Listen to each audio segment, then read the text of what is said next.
polynomial တွေကို long division နဲ့စားရတာဖြစ်နေပြီလားစက္ကန့်ပိုင်းတွင်တွက်လို့ရမယ်နည်းကိုဒီဗီဒီယိုမှာပြောပြပေးပါမယ်အားလုံးပဲမင်္ဂလာပါဒီနေ့ teacher grade 11က exercise 1.1 ကနံပါတ်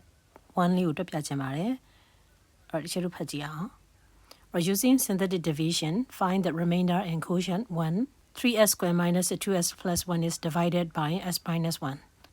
ဒီ polynomial ကိန်းတန်းလေးကို divisor s minus 1နဲ့စားတဲ့အခါမှာsynthetic division လို့သုံးပြီးတော့စားပြရပါမယ်။နားမဲ့ဟာတွေက remainder နဲ့ quotient တော့အကျွမ်းလေးနဲ့စားလက်ကိုရှာပြရမှာဖြစ်ပါတယ်။ synthetic division နဲ့စားမယ်ဆိုရင်စီကံချက်နှစ်ခုရှိပါတယ်။စားကိန်းလေး divisor လေးက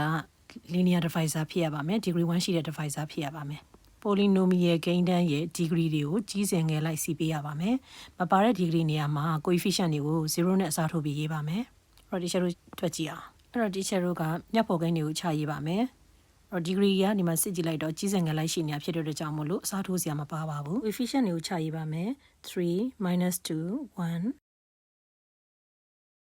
1 s minus 1ဖြစ်တဲ့အတွက်ကြောင့်မို့လို့စားကိန်းက1ပထမဆုံး coefficient ကိုဒီတိုင်းပဲခြာရေးပါမယ်3 1နဲ့မြောက်မယ်3ပေါင်းလိုက်တဲ့ခါကျရင်1ပေါင်းလိုက်တဲ့ခါကျရင်2ရပါတယ်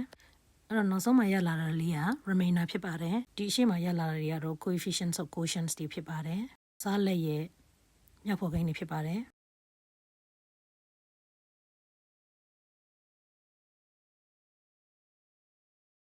quotient ရဲ့ degree က divider ရဲ့ degree အောက်တိရောရေးရမှာဖြစ်ပါတယ် remainder လေးက2ပါသင်ခန်းစာအသစ်တွေဒီတိုင်းလွတ်မသွားအောင် teacher ရဲ့ channel လေးကို subscribe လုပ်ထားဖို့မမေ့ပါနဲ့နော်